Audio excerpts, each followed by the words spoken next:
Hello friends, Jai Swaminarayan. So now in control system theory, आज का हमारा जो टॉपिक है वो है the root locus. So in last sessions we have already gone through the basic fundamental of the root locus and how there are steps to solve the root locus. Okay, वो हमने last session में देखा हुआ है. Okay, तो आज हम बात करेंगे एक रियल एग्जांपल की कि अगर एग्जाम में कोई एग्जांपल दिया हुआ है तो किस तरह उसे सॉल्व करना है.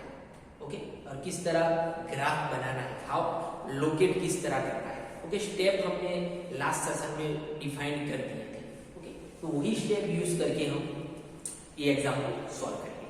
तो एग्जांपल में कुछ इस तरह दिया होगा आपको कि we plot the root locus for open loop transfer function and that is given gs equal to k upon s, s plus 2, s plus 4.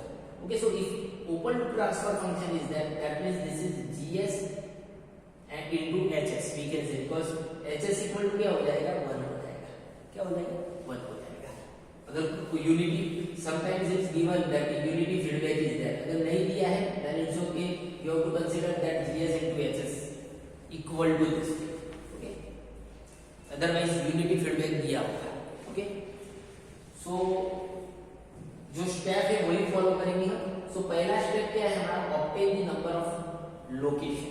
Obtain the number of location. तो here first of all we have to find the number of pole कि भाई पोल कितने हैं. तो पोल find out करने के लिए क्या करते हैं, नीचे वाला पोर्शन हम 0 के साथ कंपेयर करेंगे. तो 3 पोल मिलेंगे, एक ये और ये. तो पोल की वैल्यू क्या होगी, p इक्वल टू 3 पोल होगी. ओके, सेम वे 0 के लिए क्या करेंगे, 0 फाइंड आउट करने के लिए ऊपर वाला पोर्शन हम 0 के साथ कंपेयर करेंगे. बट ऊपर वाले पोर्शन में s कोई दिख नहीं रहा है, दैट मींस पोल है ही नहीं. ओके, सो पोल की वैल्यू क्या हो जाएगी, 0 हो जाएगी. सो नंबर ऑफ लोकेशन अगर डिफाइन करना है तो p minus z and that is 3 location होगी, number of location. Okay, now then we have a second step, draw the poles and 0 and find the real third step, that is find the real axis location. Okay, so pole and 0 किस तरह find out करते हैं, इसको हम 0 के पोल find out करने के लिए क्या करेंगे, इसको नीचे वाले पोर्शन को 0 के साथ कंपेयर करेंगे. तो कौन सी वैल्यू मिलेगी पोल की, 3 वैल्यू मिलेगी. एक मिलेगा s इक्वल टू 0, दूसरा मिलेगा s इक्वल, इसको मैं कंपेयर करूंगा 0 के साथ s प्लस 2 को, तो s इक्वल टू -2 हो जाएगा, ये हो जाएगा s इक्वल टू -. तो 3 पोल मिलेंगे जो हमने यहाँ लिखा, 3 पोल. ओके, 0 तो है तो 0 तो 0 मिलेगा. ओके, सो 3 पोल हमें मिल रहा है, s equal to 0, s equal to -2 और s इक्वल टू -4. अब उसको हम क्या करेंगे, एक्सिस पे डिफाइन करेंगे. So here we have axis that is z s plane axis, real and imaginary axis. Okay, तो पोल कहां मिल रहा है, 0, -2 एंड -4. तो मैंने 0 पे क्रॉस दिया है, -2 पे क्रॉस बताया हुआ है एंड 4 पे क्रॉस, -4 पे क्रॉस बताया है. Okay, so this 3 are the pole. 0 तो है नहीं तो बताने की जरूरत है. अगर 0 होता कोई वैल्यू तो हमें 0 राउंड से इंडिकेट करते. Okay, now then we have to find the real axis location. तो रियल एक्सिस लोकेशन के लिए फंडामेंटल आगे हमने स्टेप में देखा था कि भाई ऑड नंबर से हम डिफाइन करेंगे कि भाई कहां पॉसिबल है रियल एक्सिस लोकेशन. तो रियल एक्सिस लोकेशन एक पॉसिबिलिटी कहां होगी, 2 पोल कहां कनेक्ट होते हैं, एक ये और एक. देन दूसरा यहां कनेक्ट हो सकता है और तीसरा आगे जा सकता है. But for the real axis location we choose the odd number. Okay, odd number choose करेंगे, मतलब ये वाला पोर्शन आएगा, मतलब ये का तो लोकेशन यहां हो सकता है, यहां नहीं हो सकता, बाकी थर्ड वन यहां हो सकता है, -4 to minus sigma we can say. Okay, so location कहां हो सकता है, that is in between. So real location या तो यहां हो सकता है या तो यहां, 0 टू -2 के बीच में आएगा, या तो -4 टू आगे इनफाइनाइट फॉर्म में जाएगा. कोई भी वैल्यू अगर मिल रही है अबव -4, ओके, तो जाएगा. ओके, तो उस पे आ सकता है. तो 2 पॉसिबिलिटी है रियल एक्सिस की. Then you have to find the number of asymptotes angle. Okay, so हमारा फर्स्ट स्टेप है कि फाइंड करना है beta. Okay, So here for that we have to first of all find the p minus z. p minus z हमने already find out किया है, कितना मिल रहा है 3। तो यहाँ एंगल कितने मिलेंगे, 3 एंगल मिलेंगे। Okay, because equation he already कह रहा है हमें कि भाई x की वैल्यू कितनी लेनी है, जितने p माइनस z हो रहा है, 3 हो रहा है, मतलब 3 वैल्यू लेनी है। 3 वैल्यू कौन कौन सी, एक बार x0 लेना है, एक बार x1 लेना है, एक बार x2 लेना पड़ेगा। तो हमें 3 एंगल मिलेंगे। Okay, so for the value of x equal to 0, x equal to 1 and x equal to 2, so we have 3 angle मिल गए हमें। ओके, x की वैल्यू एक बार 0 रखी, एक बार 1 रखिए, एक बार 2 रखिए। Okay, and p minus z तो हमें पता है 3 3 3। यहाँ 0 रखा था, एक एंगल मुझे मिला, that is beta 0 60 degree, then 180 degree and then 300 degree beta. 3 asymptotes angle मिले। ओके, देन नेक्स्ट स्टेप क्या है, हमें फाइंड आउट करना है सेंट्रोइड, कि भाई ये जो एंगल मिल रहा है वो कहां से बनेगा, वो पॉइंट कहां कौन सा होगा। सो वो होगा सेंट्रोइड, और उसका इक्वेशन क्या है, centroid equal to sigma summation of real part of pole minus summation of real part of 0 upon p minus.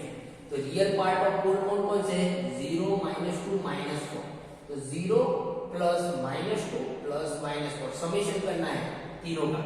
Okay, minus summation of 0 0 तो अवेलेबल है ही नहीं, s की वैल्यू 0 तो ऊपर वाला क्वेश्चन में यहाँ s है ही नहीं, तो 0 तो 0 ही।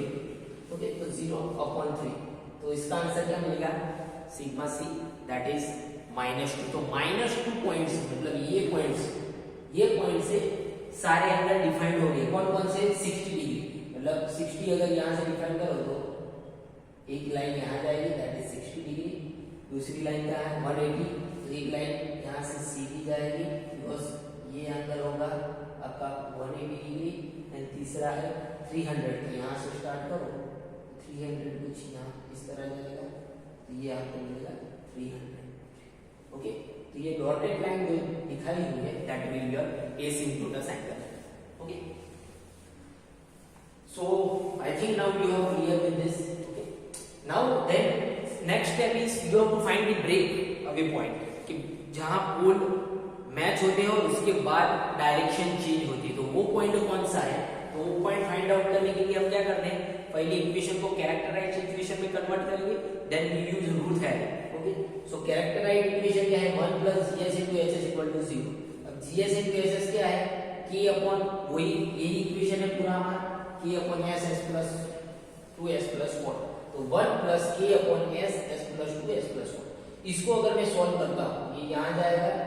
ओके, एंड जैसे ही मैं इसे सॉल्व करूंगा तो final answer will be this equation. तो इसका इक्वेशन क्या होगा, ये होगा x3 plus 6x square plus 8x plus k equal to 0।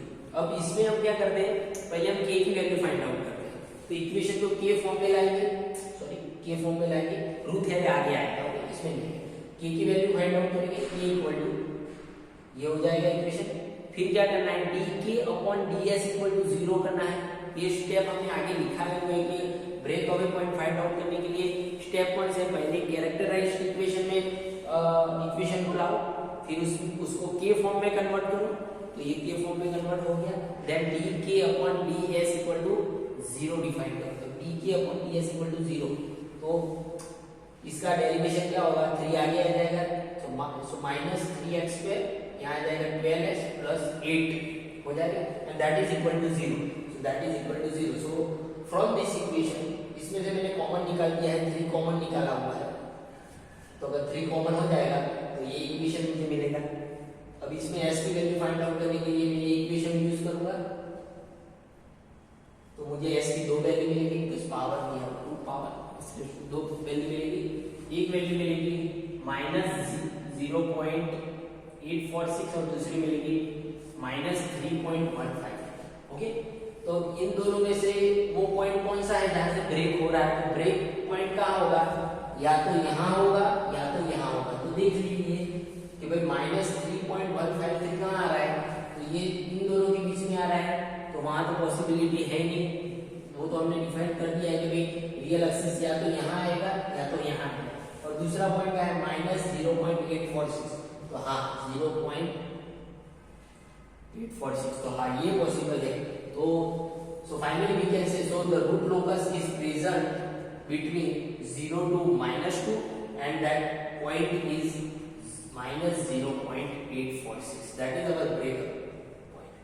वहां से वो मूवमेंट करेगा, दो पोल जो टच होगी, एक इस साइड जाएगा, दूसरा दूसरी साइड जाएगा।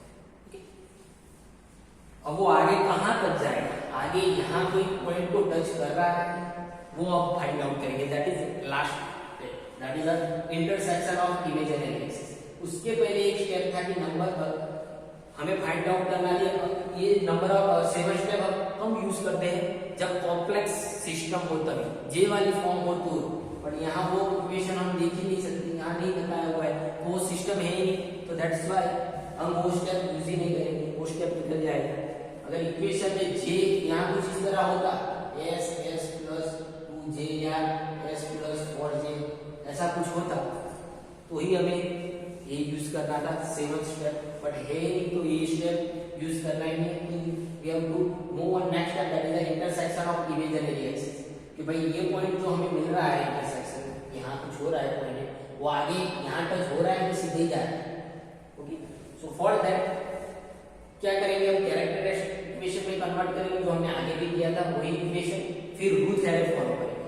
सो रूट थ्योरम फॉलो करेंगे तो वही इक्वेशन रूट। ओके, तो इसमें कुछ इस तरह मिल रहा है।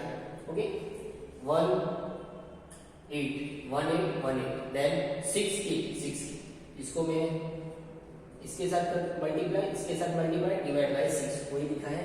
ये तो 0 आएगा बिकॉज़ यहाँ 0 है, तो यहाँ 0 हो जाएगा। फाइनली ये इनटू ए एंड ये इनटू ए डिवाइड बाय ये पूरा, सो फाइनली आई गॉट k, तो मुझे k ही मिलेगा। ये रूट है जो हमने ऑलरेडी डिफाइन किया हुआ है। तो अब हमें यहाँ क्या करना है, k की वैल्यू फाइंड आउट करनी है। All are positive, all are positive, अभी हमें ऑल पॉजिटिव फॉर्म में मिल रहा है, तो अभी k की वैल्यू फाइंड आउट करेंगे किस तरह, let's say this value is greater than 0, all are positive है, दैट्स इट। सो k की वैल्यू मुझे क्या मिलेगी, k लेस देन 48 मिलेगा, तो यहाँ k ग्रेटर देन 0 है, या k, तो k क्या कहाँ वैल्यू हो रहा है, 0 to 48 फॉर्म में वैल्यू हो रहा है। So that system is stable है, बट मर्जली स्टेबल फॉर्म हम कह सकते हैं, that is marginally stable. Okay, so maximum कहाँ मिल सकता है, 48 ही मिल सकता है मैक्सिमम, बिकॉज उससे तो फिर कम ही है, तो वी कैन से के मैक्सिमम हमें 48 ही मिल सकता है। ओके, सो अब हम क्या करेंगे, के की वैल्यू फाइंड आउट करेंगे, इसको पिक्चर में लिखेंगे। ओके, तो इस सिचुएशन को किस तरह लिखेंगे, 6x² plus K maximum, 6x² यहाँ पर क्या रख देंगे, K maximum, 6x² plus K maximum equal to 0। So finally I can write 6x² equal to -48, so I can write s equal to this. So ये जो वैल्यू हमें मिल रही है वो हमें बताएगी भाई यो पॉइंट कहाँ टच हो रहा है। तो आप देख सकते हो प्लस और माइनस j 2.828, मतलब j वाला टर्म यानी ये एक्सिस, तो हाँ ये पॉइंट j 2.8 पे यहाँ टच होगा और दूसरा j 2.8 यहाँ टच होगा, मतलब यहाँ से जब ब्रेक हो रहा है तो ब्रेक होके यहाँ जाएगा और ये ब्रेक होके यहाँ आएगा। ओके, तो इमेजिनरी एक्सिस को वो टच कर रहा है और वो ये पॉइंट को टच कर रहा है। ओके, तो ये जो सारी कैलकुलेशंस हमने की है उसको एक ग्राफ पेपर में हम डिफाइन करेंगे वो। So this is our final root locus. Okay, तो वही है sigma minus sigma J minus J omega, so real and imaginary axis. So पहले हमने क्या किया, पहले हमने पोल को डिफाइन किया है, पोल -2 पे है और एक लोकेशन हमने डिफाइन किया कि भाई एक तो यहाँ आएगा 0 to -2 के बीच में, या -4 to इंफिनिटी फॉर्म में जाएगा। अगर वो कोई वैल्यू मिल रही है तो यहाँ पॉसिबिलिटी है और यहाँ पॉसिबिलिटी है। तो हमने फाइंड आउट किया कि भाई वो पॉइंट हमें यहाँ मिल सकता है और यहाँ, वही हमने यहाँ दिखाया। Then we have what we have done, we have find the angle. हमने एंगल फाइंड आउट किया 60, 180 एंड 300, एंड देन एंगल कहाँ से मूव हो रहा है, sigma C equal to that is the centroid -2, तो -2 इज दिस, यहाँ -2 है, वहां से देखो मैंने 60 एंगल की लाइन ड्रॉ की है, तो ये हो गया एक एंगल 60 डिग्री, ये दिखाया हुआ है। देन दूसरा डॉटेड पार्ट जा रहा है that is 180 degree this way, and finally 300 degree, मतलब ये वाला पूरा 300 डिग्री कहां से, -2 से। Okay, so that -2 is our center. Okay, so centroid depend किया हुआ है। Okay, after centroid we have to find the break away point. Okay, so break away point हमें क्या मिला है, -0.846। तो -0.846 कहाँ होगा, यहाँ होगा, बिकॉज 1 यहाँ है। तो ये पोल यहाँ से इस तरह आएंगे और ये पोल इस तरह से यहाँ आएंगे, दोनों यहाँ मर्ज हो गए कहाँ, -0.846।